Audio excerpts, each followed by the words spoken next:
Bem, sejam todos bem-vindos. Vamos dar continuidade ao estudo do livro Obsessão e Desobsessão, da Sueli Caldas Schubert. Nós estamos no capítulo 4. No capítulo 4, ele fala da necessidade da reforma íntima. É, pois, indispensável que o obsediado faça, por sua parte, o que se torne necessário para destruir em si mesmo as causas da atração dos maus espíritos. É o Livro dos Espíritos, Allan Kardec, questão 479. Desculpem. O mal existente há muitos anos, há séculos mesmos, não se resolve de uma hora para outra. Porque, vejam, esses problemas que trazemos são problemas, às vezes, de séculos mesmos, né? Então, não se resolve isso do dia para a noite. Procedimentos enraizados e que se perdem na poeira do passado não se conseguem modificar repentinamente. Essa dificuldade é comum tanto ao obsediado quanto ao obsessor, né? Mas é isso mesmo, porque os dois trazem do passado muitas situações e não progrediram, ficaram com eles, né? Então, essas coisas a gente traz de anos, séculos, né? Imagine quando a gente estava lá, 500 anos atrás. Imagine o que nós não fazíamos, né? E trazemos essas coisas. Então, é difícil se modificar, né? E nas almas em conflitos que se debatem no emaranhado de compromissos do pretérito, mais difícil se torna a assimilação de novos hábitos, que modifiquem conceitos e até, mais ainda, sentimentos. Hábitos de ódio, revolta, vingança, condicionamentos de modos de proceder egoísticos e cruéis, sentimentos que foram cultivados durante séculos, somente se transformarão no momento em que, cansados de sofrer e de se machucar nos espinheirais do caminho, no exato instante em que sorverem o conteúdo completo da taça de fel, forem tais irmãos conquistados pelas forças suaves e persuasivas do bem e do amor. A transformação moral é, presume-se, né, meta principal de todo espírito, daquele que sente dentro de si despertarem as potências. É a luz que se acende, o chamado que repercute, o romper dos primeiros elos que nos manietavam ao jugo das servidões inferiores, o cair das escamas, e logo que caíram dos olhos, como que umas escamas e recuperou a vista. Isso está em Atos 9:18. Emmanuel analisa magistralmente o instante em que Ananias, sob o influxo do Mestre, devolve a visão a Paulo de Tarso, alertando-nos para outras escamas que também nos revestem. Não somente os olhos se cobrirem de semelhantes excrescências, todas as possibilidades confiadas a nós outros hão sido eclipsadas pela nossa incúria através dos séculos. Mãos, pés, línguas, ouvidos, todos os poderes da criatura, desde milênios, permanecem sob o venenoso revestimento da preguiça, do egoísmo, do orgulho, da idolatria e da insensatez. Emmanuel prossegue explicando que, após render-se incondicionalmente ao Cristo, Paulo entra na cidade onde iria receber a ajuda de Ananias. Mas que, sendo-lhe restituída a visão, Paulo, daí em diante, entregar-se-ia de corpo e alma à causa do Senhor.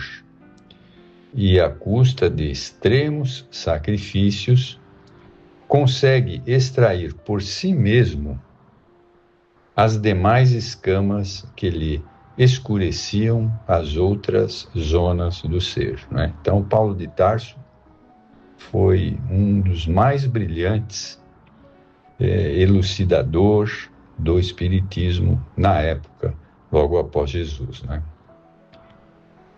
E o que temos feito nós para sair de dentro das nossas escamas, que são como couraça a nos revestirem? De que maneira temos trabalhado para conseguir isto? A doutrina espírita nos faculta todos os meios para atingirmos esse desiderato, né? Porque a doutrina espírita é esclarecedora, né? Já não podemos mais postergar o valor e o labor da nossa transformação íntima. Hoje, que reencontramos a palavra do Mestre em toda a sua pureza e simplicidade nos ensinos do Consolador, agora que sentimos integralmente todo o peso da nossa responsabilidade e quanto permanecemos até o presente momento cegos, né, que somos, surdos, paralíticos e hebetados, soou, enfim, um instante decisivo em nossa existência multimilenar. Cansados de carregar o fardo das aflições, defrontamo-nos, talvez, com o mais decisivo momento da nossa romagem evolutiva. É definição que de nós esperam aqueles que nos amam e nos aguardam no plano espiritual maior, né? Nós temos ainda muitos irmãos que nos amam de outras encarnações e que esperam que nós melhoremos, né, nessa encarnação. Mas vamos continuar aqui. Não só para portadores de obsessões declaradas, enfatizamos a imperiosa e inadmissível necessidade da reforma moral, mas para todos nós, espíritas ou não. A importância dos trabalhos desobsessivos, dos estudos que estamos efetuando em torno deste tema, é por isso grandiosa, já que os primeiros beneficiados somos nós, os que estamos lidando nessa abençoada seara, né? E só para não esquecermos, né? Nós vivemos no plano espiritual, não vivemos aqui na Terra. Aqui na Terra passamos momentos de encarnações, mas a nossa verdadeira morada é lá do outro lado. Então, se você quer estar bem na sua nova morada ou na sua morada normal, nós precisamos nos esforçar aqui, né? Esse é o que nós temos que fazer. Para termos condições morais de colaborar numa tarefa dessa envergadura, torna-se imprescindível que apliquemos de início em nós mesmos as lições que tentamos transmitir aos outros. Então vejam, é uma curiosidade, né? Para que nós possamos realmente trabalhar num trabalho dentro do centro espírita, principalmente na desobsessão, é preciso que nós tenhamos ascendência moral sobre os espíritos, né? Então, o que é que nós temos que fazer? Nos modificarmos para melhor. Porque senão eu não consigo convencer um espírito a mudar. Porque ele automaticamente vai verificar o que eu sou. Porque tudo que nós fizemos em outras encarnações está impresso no nosso perispírito. E esses espíritos podem verificar isso, né? Então não adianta a gente pedir para ele se modificar, deixar de obsediar alguém, se nós não fazemos isso. Então, fica aí a lição, né, de nos modificarmos para melhor. A moralização íntima é, assim, condição essencial para a cura tanto do algoz quanto da vítima e para a nossa própria cura, né? Então, esse capítulo é bem pequeno, né?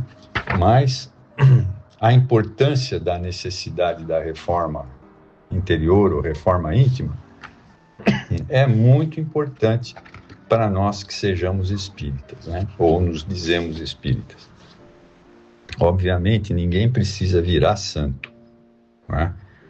A gente sabe que ainda nós somos aqueles espíritos que ainda estamos dando os primeiros passos para nos modificarmos.